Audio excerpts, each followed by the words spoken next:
Welcome back, heroes, to some more Coromon. Last episode, we finished off the main story, we saved the world, and now it's time for some post-game, which is pretty minuscule.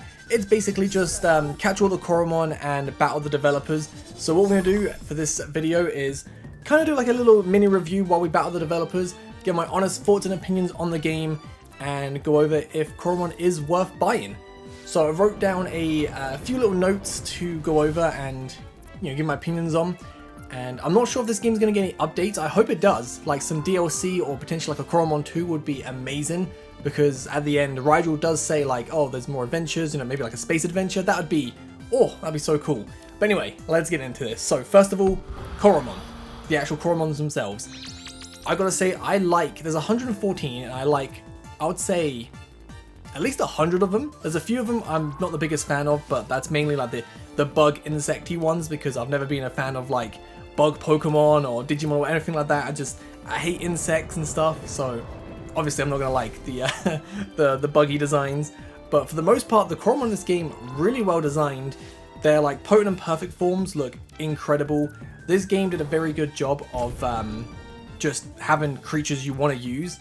For me personally, like not everyone's gonna like every single one, and you got kind of like a good creature teaming game when you got like a player playing the game who consistently wants to keep changing their team because they find new and cooler looking Coromon.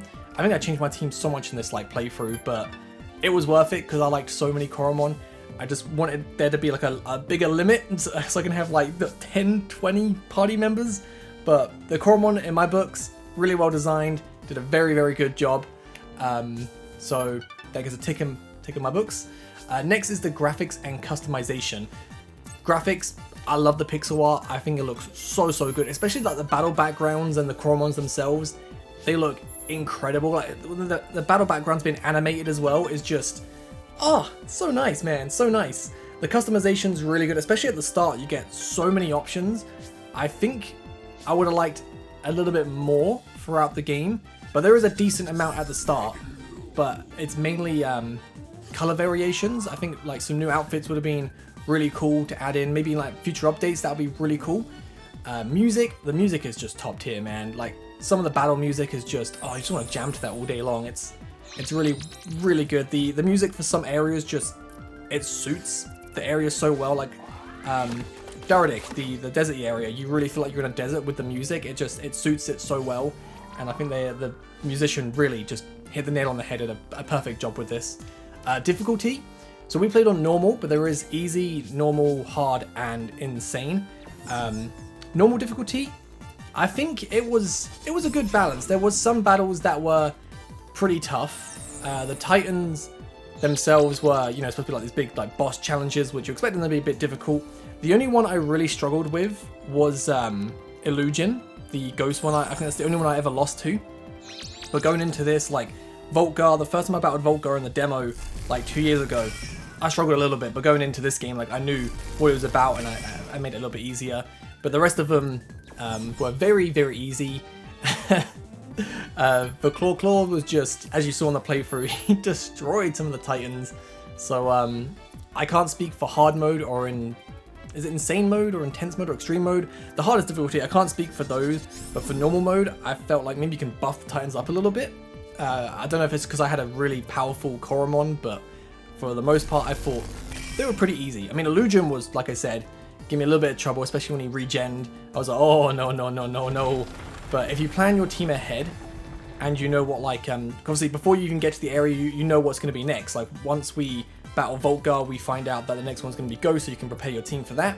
If you come prepared, they're very easy. So, yeah. I mean, if you're not going to be prepared, maybe it's a bit more of a challenge.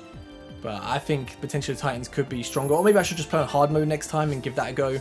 But difficulty, I thought was, like I said, pretty good. There was a few times I had to grind up because I was under-leveled. But that was because I kept switching my team up every now and then.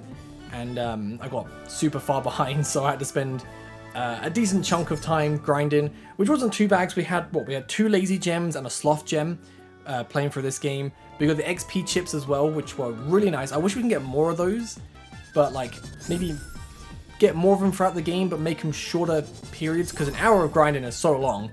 But if you like did it, I don't know, like 10 minutes and just get more of them out of the game. I think that'd be cooler, because like I did a lot of grinding before the final area, and that took a while. And then speaking to one of the scientists, I got some XP chips. I was like, oh man, that would have been nice to have beforehand. Like grinding, not the worst, but not the best. But that's just my opinion. Like on that, the potent system.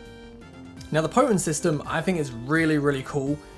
It does make me not want to use normal Coromon at points, but I honestly think if you're gonna play this game, or you're playing it or planning to play it, whatever, you don't need to worry about getting potent or perfect, at least on a normal playthrough.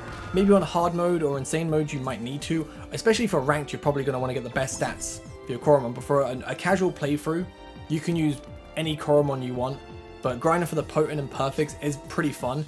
Unfortunately I didn't find a single perfect in my playthrough, but I did find a few potents, which was nice. And as you saw, they just they were pretty powerful. But the potent system, like it does kind of make you not want to use the normal ones. But like I said, you don't need to get a potent to play through this game. Like if you just want to use 6 normal Coromon for like a normal playthrough, I think that'd be fine. And maybe even hard mode, depending. Like I need to read through all the hard and insane like changes again, but I'm pretty sure you could get away with using just normal ones in hard mode. Maybe not insane, because I remember that's like pretty difficult. But for ranked modes like online battles, you're definitely going to probably want to get perfects, because if you're going to have normal Coromon versus perfect, you're going to be at a disadvantage. So yeah, try and go for perfect if you're going to go online. The modules. So the module is basically like a HM system, like in Pokemon where you get like strength, cut, that sort of stuff. The modules I thought were really cool. I wish there was more puzzles in the game that made you use them. Like there were some areas over that side quest in the cabin in Woodlow Forest, you need to use strength to just push the logs out the way. That was pretty cool. Like being able to find more areas like that would be nice, or even going back to previous areas that you couldn't do anything with. Like in the grotto, I found that little wall. I was like, oh, I bet we can break that wall at some point. The next area we got the tremor, and I went back and I found that, the little cave area we had a chest in. More areas like that spread out through the game would be really sweet. There was a fair bit, but I would like a little bit more. But the modules were really nice to have the little puzzles. Speaking of puzzles, each Titan area was like a massive puzzle, like a little dungeon. I loved this so much. This is what kind of made me really fall in love with Coromon. Like when I first started playing the demo 2 years ago, I was like, oh, okay, so it's like a tamer catching game. This is fun. This is fun. And you get to like Volgar's like power tower, like a big dungeon area, lots of puzzles, trainers to battle. This was like a proper challenge. It was really nice, and each area had their own unique puzzles, which was so cool. Like I cannot give this enough praise. I just wish there was more Titans, because I just want to keep going with these puzzles. Like the puzzles going through that battle on the trainers, getting to the Titan for the boss battle at the end. It felt like a proper like RPG, and I really did love that. So that gets like a 10 out of 10 for me. Like if they ever make a Coromon 2 or updates, I want more puzzles, more like dungeony areas to get to the boss at the end. The only disappointing thing about that, like I said, was the Titans sometimes, for me, a little bit easy, but like I think my Coromon were just really strong, that's why. The story and the areas I've got next. So the areas, really well designed, each one, like the snowy area, the lava area, the desert, the swamp, the haunted mansion place, Lightning Island, just like everything about it. Each area is so unique, so well designed. Love like the interior to the houses on each island or area, because it makes it feel more unique, and the people there also just suit the area. That was really cool. Like I think they did a really good job with like designing those. Now the story is a bit lackluster at the end. Like I really got invested into the story when you see like these aliens come. You're like, oh, who are these aliens? What are they doing? And then like they get to Daradik. They've taken over like the guards and everything. Then you're like, oh, why are they doing this? And then you're like, oh, okay, you run into them a little bit, and they're like, oh, they're clearly trying to do something with the Titans because they want to get the locator. And then you get to the end, and this is like a little bit disappointing. Like you get to the end, and they're just like, yo, we did our job, cool. And then they just let you go in to stop the dark magic. It would have been nice if they were like, hey, yo, you failed, let's have a battle. Like a nice little showdown with them would have been really cool. I kind of just felt like they just let me stop them at the end. Like, and just the kind of story just ended. I felt like the story could just be tweaked at the end to make it a little bit more epic-y, a bit more showdown-y. I don't know if that's like the right words to say there, but like it just kind of felt like a little bit of a letdown with the aliens, you know. I would like to see a lot more of them. I think they would have liked a nice little battle with them or something. That would have been really cool. But overall, is Coromon worth the price? So right now, it's actually 20% off on Steam. So if you want to get it on Steam, or if you're holding out for Switch and mobile devices, it's coming out hopefully soonish, but it's got a little bit delayed.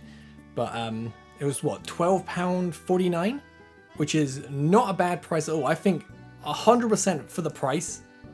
That's too cheap. It's way too cheap. I would up the price. You know, I think it's worth a lot more than what they're selling for. If you buy this, it's an absolute bargain for the price. I think you could easily sell it for like at least $19.99, you know.